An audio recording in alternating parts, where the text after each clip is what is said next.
তাদের প্রতি আমি চ্যালেঞ্জ ছুড়ে দিলাম, যেই বিদ্যুতের সমস্যা রয়েছে, যেই গ্যাসের সমস্যা রয়েছে, সেইটি সমাধানের জন্য তারা যদি সরকার থেকে ভালো কোনো পরিকল্পনা নিয়ে আসতে পারে, যে পরিকল্পনা আগামী 3 মাসের মধ্যে, বাদ দেন 3 মাস, আরো 3 মাস আমি তাদেরকে দিলাম, যদি 6 মাসের মধ্যে তারা সমস্যার সমাধান করতে পারে, তাহলে তাদের প্রত্যেকটি পরিকল্পনা আমরা বাস্তবায়ন করব।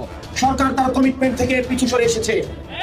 আমরা দেখতে পেয়েছি এই বিএনপি সরকারের কাছে হাসিনার বিচার ব্যবস্থা বিএনপি সরকারের কাছে পছন্দের, হাসিনার সচিবালয় পছন্দের, হাসিনার এক্সিকিউটিভ পছন্দের, হাসিনার ব্যবসায়ীরাও পছন্দের। কেবলমাত্র অপছন্দের ছিল কেবলমাত্র শেখ হাসিনা।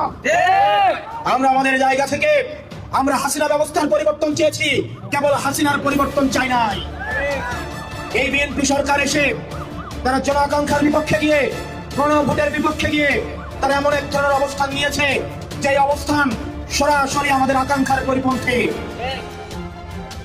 মাননীয় স্বরাষ্ট্রমন্ত্রী গতকাল সংসদে দাঁড়িয়ে দম্ভের সাথে বললেন সংবিধান সংস্কার কমিটি, এটা নাকি কোনো সংবিধানে নাই। এটা যদি সংবিধানে না থেকে থাকে 2026 সালের নির্বাচনও কোনো সংবিধানে ছিল না।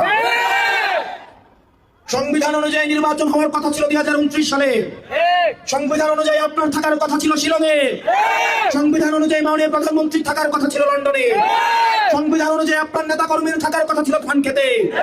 সংবিধান অনুযায়ী আপনার নেতা কর্মীর চালানোর কথা ছিল ঢাকা শহরে রিক্সা।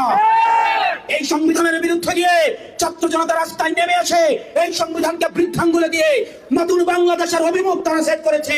অত্যন্ত পরিতাপের বিষয়, হাঁটু সমান পানিতে, বুক সমান পানিতে 2026 সালের এইচএসসি পরীক্ষার্থীদের আপনি ডুবিয়ে আপনি পরীক্ষা দিতে বাধ্য করেছেন, এবং একটা পরীক্ষার প্রশ্ন আপনি প্রণয়ন করেছেন। আপনি পরীক্ষার প্রশ্নের মধ্যে 2টা সৃজনশীল আপনি ভুল দিয়ে রেখেছেন। একটা পরীক্ষার্থীর তখন মানসিক অবস্থা কি ধরনের হয় একবার চিন্তা করেন।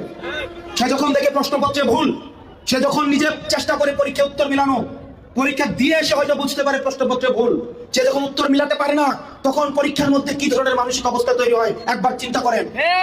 আপনার একবার দুঃখ প্রকাশের প্রয়োজন।